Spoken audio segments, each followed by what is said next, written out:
Hello everyone, this is CG Novo 992 and today we're back for another brand new video. Today's video we are here to sit down, react and discuss Rangers 5, Lincoln Red Imps 0. That's right ladies and gentlemen, meaning it's now 7 games in a row. My prediction has been 1 goal off.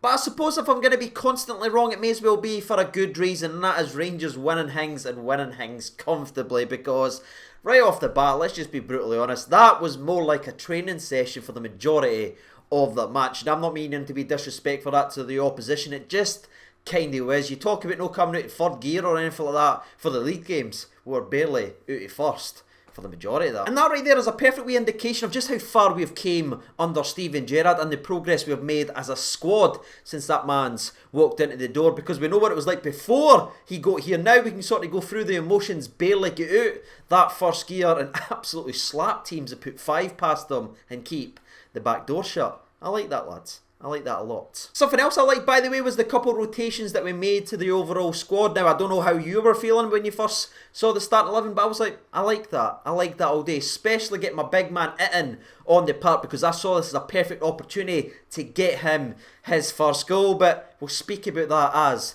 the all-game recap goes on, because mentioning the big man's name actually gives us the perfect transition to dive right into the all-game recap, because around about the 12th minute, he almost got his head onto a fantastic Barisic free kick, which was very well saved by the goalkeeper. But he was more involved just 5 minutes later on the 17th minute after a bit of brilliance from Scotty Arfield, getting the ball forward, turning his man, getting his head up, slides a beautiful wee side pass in behind the defence. Itten does well to run, gets his head up, finds Roof, but you've got to give a wee bit of credit once again to the goalkeeper, who is brave. He gets down there, pretty much guaranteed to get stepped on, and he was, but he was there to make the vital save to stop Roof and Itten to connect for that first goal. Speaking of connect, by the way, we need to jump right to the 19th minute, because Roof is heavily involved again. What I really like about Roof as well, as he's getting fitter and as he is getting better, you can see just what more stuff he's got to his game. He's not just positionally fantastic where he can drift in and out of defenders, he's also got a wee bit about him as well, and he likes to throw his body in and about there, and that's how we end up getting the breakthrough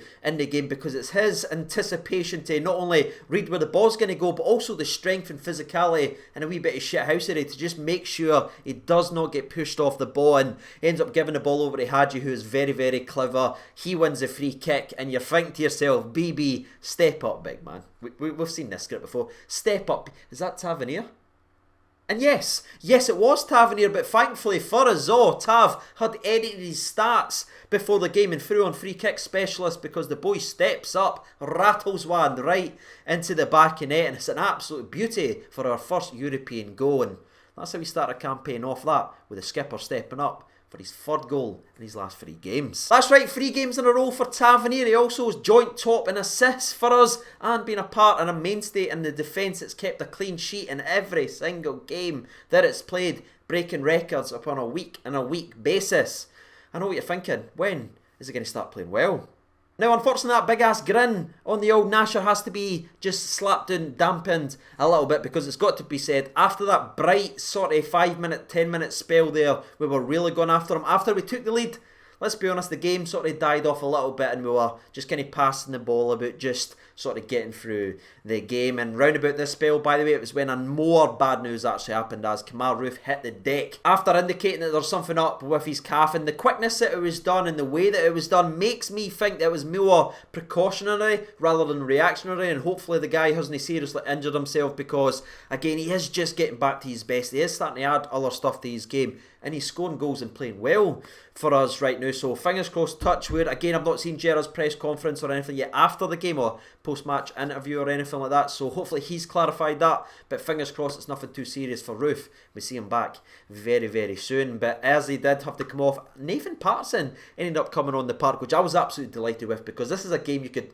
no disrespect again to the opposition, but you can underline that and say, go ahead and give the young lad some minutes, because this isn't just giving minutes for minutes' sake. This is a lad with some real talent and real potential, and he slotted right in it, right back, and looked flawless when he came on the park. And also for the remainder of the first half, by the way, we got to see Tavernier play right wing. You know, son, I just said that as if Tavernier doesn't play right wing for us every single game. And you know what, maybe because of this little shuffle in the team, we weren't able to just create that clear-cut opportunity to go ahead and make it 2. So it looked as if we were going at half-time only 1-0 up, which Red Imps would have been absolutely delighted with, but thankfully there was another wee bit of magic just before the end of the half. After we get a corner in, Kamara does well to hold the ball up. He finds Hadji, who Hadji beats his man again. He was just on a different level the day. Hadji, I thought he was absolutely standing. Just his quick feet, his movement, shifts it over to his left, wins as a free kick. BB is on this one, but he can't shoot it because of the angle, but he whips in an absolutely beautiful ball.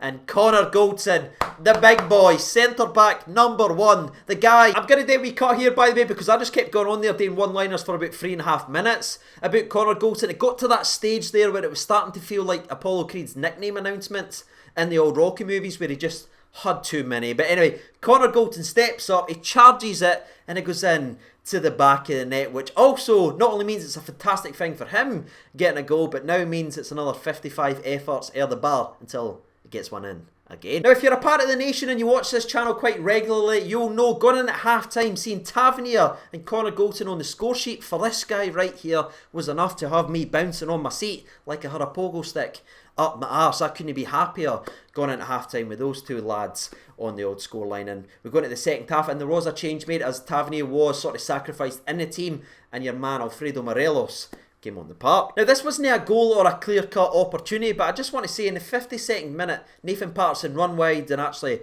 crossed it in the box for it in. Now, again, he didn't score, and it was a hard chance, but I just wanted to mention it because it was one of the few times we actually whipped into him. Now, didn't get me wrong, we were occasionally punting balls into the box, and he was getting it down and bringing others into play, but I just felt we didn't quite have that bit of extra and a bit of magic like we normally do out the wide areas, where we usually get wide early and get the ball in. We weren't doing enough of that. I don't think we were still playing to his strengths, because even over the next 5 to 10 minutes, there was a couple of good moments from Big Cedric, but it was mostly him dropping the shoulder, running wide, running in behind the defence and crossing to others. And about the 58th minute, just before he set Greg Stewart on his way to almost making it free, he done brilliantly getting wide, and his eventual cross was blocked. And when he was walking back into the box, I could just, I don't know, he just had this expression on his face like, does one of you want to go and do that for me now? No? Okay. But about 35 seconds after that little face by Big Cedric, he was getting involved once again, as he didn't pull out a 50-50, gets stuck in, and the eventual kind of tackle ends up knocking a ball in behind for Greg Stewart, who tries to hit it first time and forces a fantastic save for the goalkeeper, by the way. Brilliant for Big Cedric and very, very unlucky for Greggy Stewart. And I don't know if that save maybe gave them a wee bit of a boost, seeing their goalkeeper do a world like that, but it definitely did just perk them up a little bit because the next couple minutes it was kind of all Red Imps, and it started with them winning a cheap foul against Edmondson, where Edmondson was just maybe a bit naive. It gets stuck in, gives the free kick away, a bit silly, and ends up whipping the corner in, and unfortunately Big George Edmondson is at the heart of it again, as he ducks out the header. He can get it headed away, but he ducks out and leaves it, and it's a dangerous place. You never ever want to leave it or let it come across your own 6-yard line, and eventually hits off Connor Goldson, who's expecting Edmondson to header it, and it falls to Red Imps, I don't know, 4 or 5 yards out, and their snap shot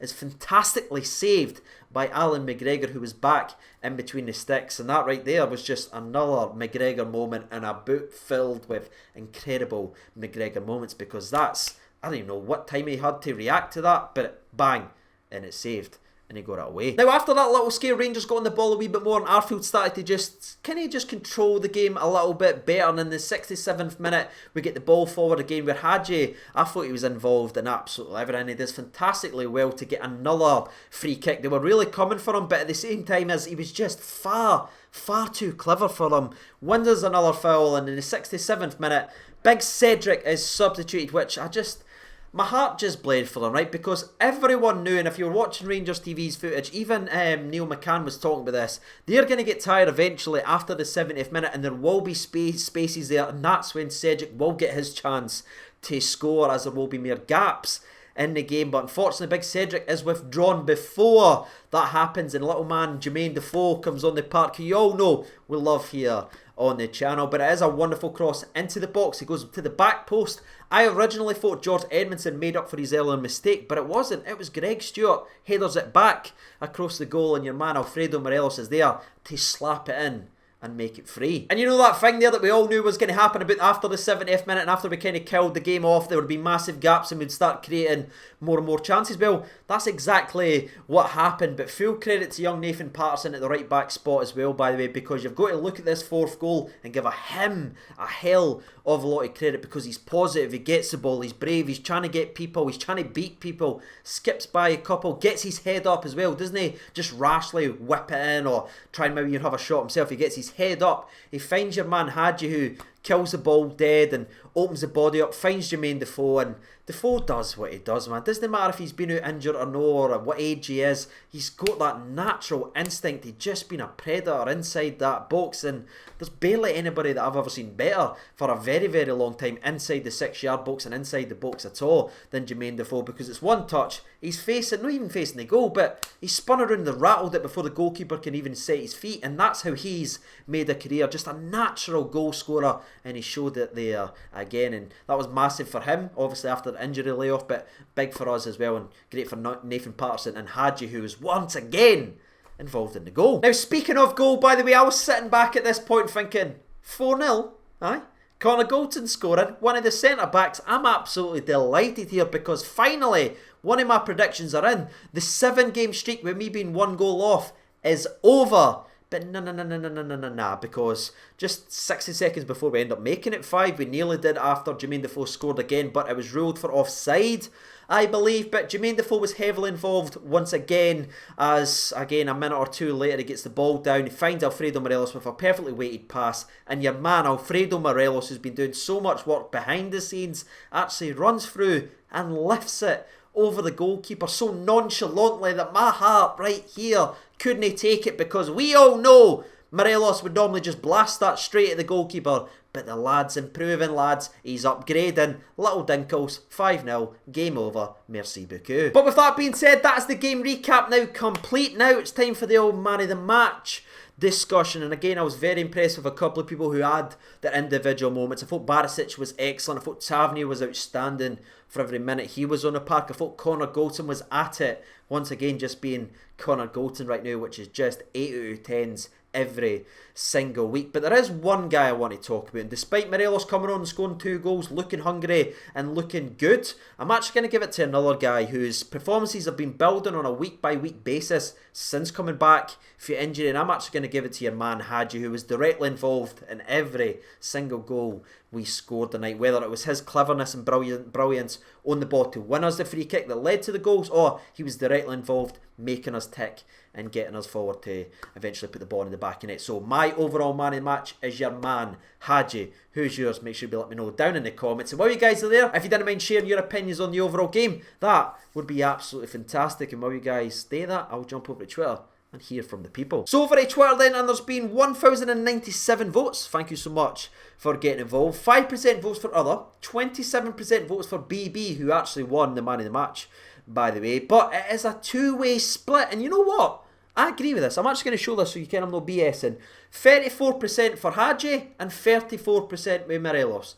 I agree with that, nation. But again, I'm just edging towards your man Hadji. But let's see what the people's had to say then, shall we? Walter writes in, Barisic was my man of the match, up and down the left, made some dangerous moments. Poor game, but not bothered, as it's all about the result. Big Fridge giving me a heart attack, though, when he ducked out the way. Nice to see Patterson get a good amount of game time as well. Charlie writes in, loving Alfie getting the brace. Another Tav goal. Hadji man of the match was great, and 1 mini fouls. Pumping. Achieved.